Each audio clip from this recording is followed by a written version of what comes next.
Hey guys, this is Billy Davidson with Davidson Pressure Washing Painting out of Hammond, Louisiana. But today we are working in a beautiful town of Mandeville, Louisiana, working on a mansion of a home.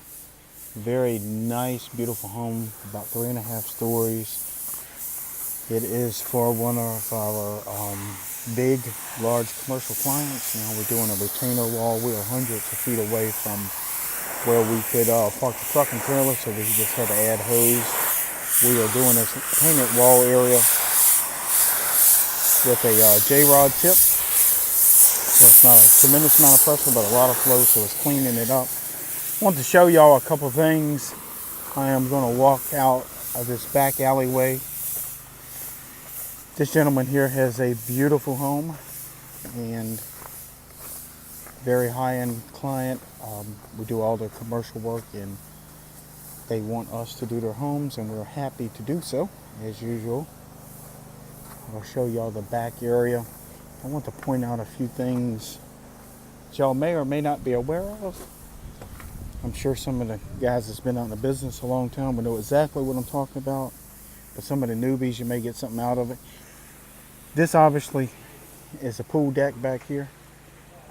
We are going to clean it up here in a briefly. I got a little SH sitting on it, not strong, probably a little bit less than 1%. Just kind of freshen it up, give it a good smell. It wasn't too bad, but we're going to soft tip it. You obviously would not, under any circumstance, want to run a surface cleaner on this. I know some of you may say, well, you can choke it down or you could put some bigger tips in it. And yes, I'm going to do that in the front. But I just don't want anything spinning on this. We just actually had this redone a few months ago. Like everything was torn out and put back. So I am not going to risk no surface cleaner on it. There's no really need for it. We can walk around with that soft J-rod tip and clean up anything we see in a rinse. This is obviously the home, the rear of the home. This back here needed a lot of cleaning on it, and I'll show you. Obviously you cannot use a power washer in here. It's the outdoor living area. This ceiling had tons of dirt divers nest on it, so we just got in here with some sticks and you cover the ends of the sticks with a piece of soft cloth and knock them down. Then of course all of it falls on the floor and that's going to be swept. Then the countertops had to be wiped because it's all stuff falls everywhere when you do dirt divers nest. These curtains here had to be opened up and dirt divers were all in there, some mildew, so we got all that cleaned up.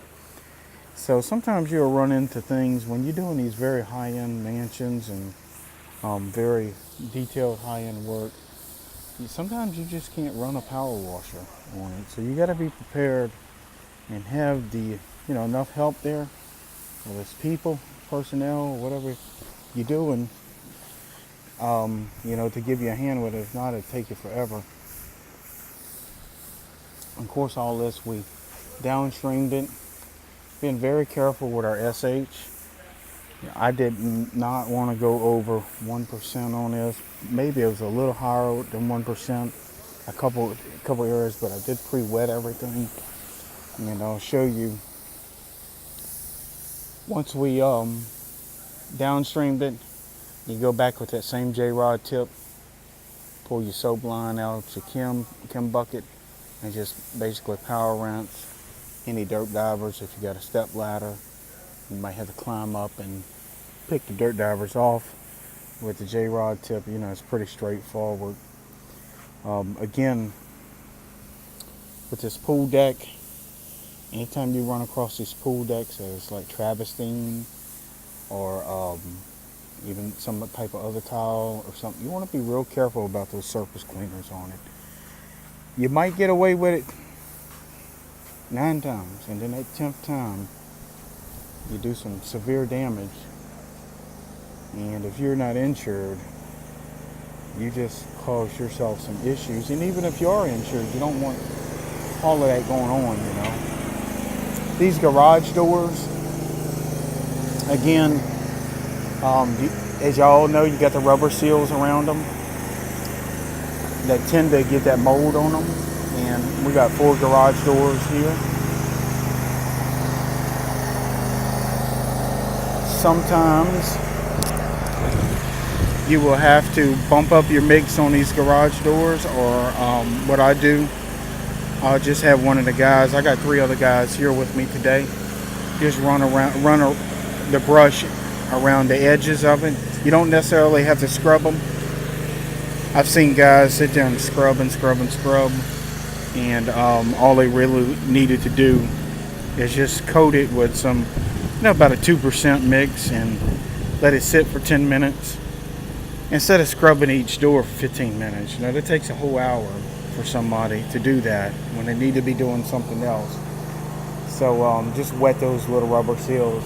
Again, this ceiling, we are not comfortable with wetting it, so we took a scrub brush, spider webs, dirt divers nest, that sort of thing. And then of course we did wash the walls. But anytime I'm in doubt about what type of wood is on some of this outdoor ceiling areas, y'all may run across it, whether it's exposed beams or different types of wood trim. Look, if you're in doubt about it, a good rule of thumb is don't spray it with nothing wet. No SH, no soap, no degreaser, definitely not no degreaser. Or you really asking for trouble at that point. But I tend to play it on the safe side. If I have that wood like that, I won't mess with it with the power washer. Now we'll get up there and damp brush it or what have you, but I'm not going to risk it. And I let the owners know that I've been doing this house for several years and other homes he got. And you got to charge accordingly. I'm not the one that really likes to talk about prices and how much I make and all that good stuff, but this house is thousands of dollars to have it cleaned properly, and takes us a day and a half, takes us about 10 or 11 hours to do it properly. We could get it done today, but we kind of worn out and tired. We've been working day and night, and it's another area. I'll see all this expensive landscaping. I'm out here by Lake Pontchartrain. The wind's really blowing, so you may hear that. But all this expensive landscaping, if you spray in your soap solution around this stuff, play it on the safe side and pre-wet for sure. This porch also has a same wooded ceiling, so of course we didn't power wash that, so that was also hand cleaned. This driveway, beautiful driveway. We haven't done it yet. Really fine finish on it. I will use a surface cleaner in this, but I'm going to open up my tips. I'll run an 8-gallon per minute machine on it with 2507 tips, so it's a dual tip spray bar. So it'll soften it up a little bit, and that way we don't run any risk of damaging. Sometimes these seams will have a little bit of rust stain that comes through, from the rebars and stuff that's under it. If that happens, especially if you're in a low-lying area, the water table is kind of high in this area. Like I said, we're just north of Lake Pontchartrain Lake. Literally, it's back that way probably, as the crow flies, a half a mile, so maybe a mile at the most. And so the water table is always high in here. So if you have any rust stains coming out of these cracks, you can't really power wash it off because you're going to damage this fine finish. So I'll take a 50-50 mix of muriatic acid in a bucket. I'll pre-wet that area, let it sit for 30 to 40 seconds, rinse it off, retreat with that muriatic acid until it's clean or nearly clean. Sometimes 95% is acceptable. I like to pride things on 100%, but I'm not going to damage a driveway or, etch the concrete over one little bit of rust that you probably couldn't see once it's dried anyway. So, if you take anything away from this, these high-end homes, it's not like your average little 2,000, 2,500 square foot home.